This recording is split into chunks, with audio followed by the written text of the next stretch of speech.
Un chauffe-eau électrique, le fameux ballon d'eau chaude, a deux fonctions. Chauffer de l'eau et la stocker. La chauffer la nuit, quand les tarifs de l'électricité sont les plus avantageux, et la stocker pour pouvoir la consommer chaude, à température constante, à tout moment de la journée. Alors du ballon d'eau chaude, on a une image un peu simpliste, celle d'un gros réservoir, tout blanc, sans vraiment savoir ce qu'il y a à l'intérieur. Et bien justement, je vous propose de découvrir ce qu'il y a sous le capot. Un chauffe-eau, pour faire simple, fonctionne un peu comme une grosse bouilloire électrique. Une résistance est immergée dans le bas de la cuve et chauffe l'eau à la température souhaitée grâce à un thermostat. Pour que l'eau reste chaude toute la journée, la cuve est entourée d'une couche de mousse isolante. L'eau chaude est ainsi conservée comme dans une grosse bouteille thermos. Et lorsque l'on prend une douche, on prélève de l'eau chaude qui est automatiquement remplacée par de l'eau froide qui sera à son tour réchauffée durant la nuit suivante. Alors bien sûr, l'une des premières questions qu'on se pose quand on choisit un chauffe-eau porte sur sa capacité. 50 litres, 100 litres, 200 litres ou plus.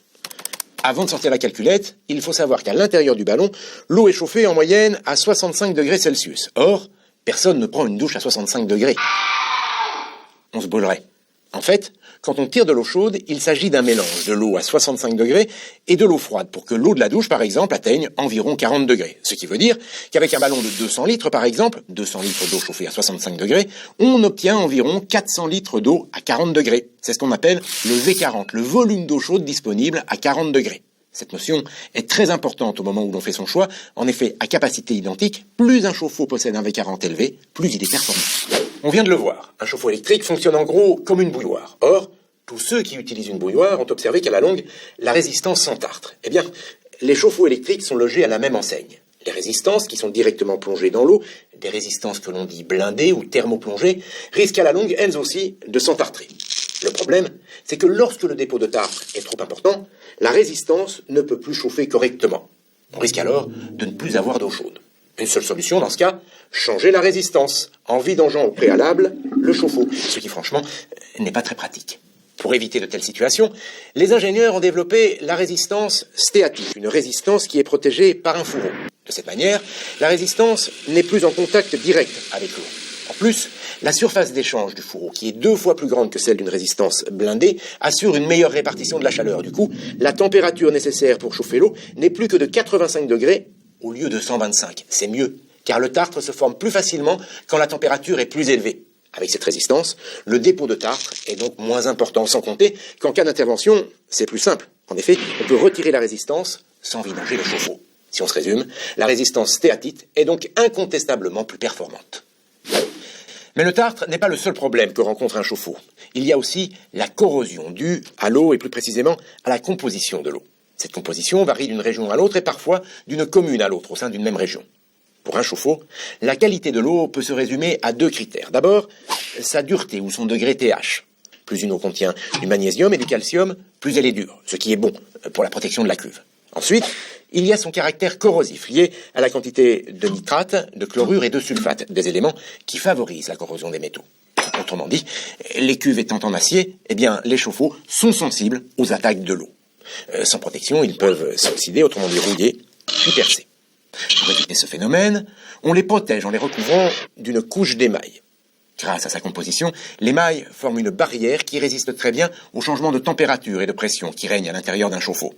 Cela dit, la porosité naturelle de l'émail permet malgré tout à l'eau d'entrer en contact par endroits avec l'acier. Par conséquent, si cette protection par émaillage est nécessaire, elle n'est pas suffisante. C'est la raison pour laquelle elle est toujours couplée à une protection complémentaire. Il en existe plusieurs types et nous allons voir de plus près comment ils fonctionnent.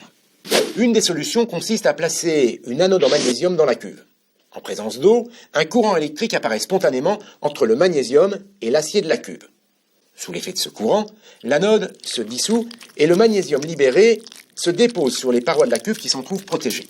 Le problème, vous l'aurez sûrement deviné, c'est que plus le temps passe, plus l'anode en magnésium se dissout jusqu'à finir par disparaître totalement. Voilà pourquoi on parle d'anode sacrificielle. Plus d'anode, plus de protection, le chauffe-eau finit par percer et vous n'avez plus d'eau chaude. Une autre solution consiste à placer une anode en titane, inusable cette fois.